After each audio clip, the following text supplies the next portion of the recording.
అయోధ్యలో జనవరి 22న జరగనున్న శ్రీరామ మందిర ప్రారంభోత్సవానికి వడివడిగా ఏర్పాట్లు జరుగుతున్నాయి. బాలరాముడి ప్రాణప్రతిష్ఠ కార్యక్రమానికి ప్రధాని నరేంద్ర మోదీ ముఖ్య అతిథిగా హాజరు కానున్నారు. ఈ క్రమంలో అయోధ్య నగరాన్ని అద్భుతంగా అలంకరిస్తున్నారు. ప్రధాన రహదారులలో సూర్య స్తంభాలను ఏర్పాటు చేస్తున్నారు. నయాఘాట్ సమీపంలోని లతా మంగేష్కర్ చౌక్ను అయోధ్య బైపాస్తో కలిపే ధర్మ మార్గం రహదారికి ఇరువైపులా 40 సూర్య స్తంభాలను ఏర్పాటు చేస్తున్నారు. కాగా ప్రాణప్రతిష్ఠ కార్యక్రమంలో పాల్గొనేందుకు శ్రీరామ జన్మభూమి తీర్థక్షేత్ర ట్రస్ట్ అనేక మందిని ఆహ్వానించింది.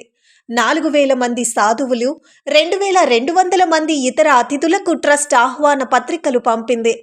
ఆహ్వానాలు అందుకున్న వారిలో పలువురు రాజకీయ నాయకులు, వ్యాపారవేత్తలు, సినీ, క్రీడా రంగాలకు చెందిన ప్రముఖులు ఉన్నారు.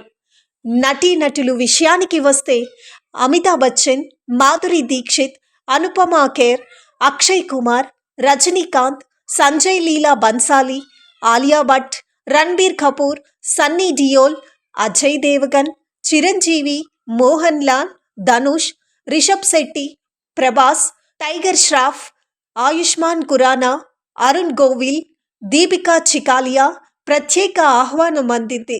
ఇంకా వ్యాపారవేత్తలకు ముఖేష్ అంబానీ, అనిల్ అంబానీ, గౌతమ్ అదానీ, రతన్ టాటాకు క్రీడాకారులలో సచిన్ టెండూల్కర్, విరాట్ కోహ్లీ మాత్రమే ప్రత్యేక ఆహ్వానాలు అందాయి.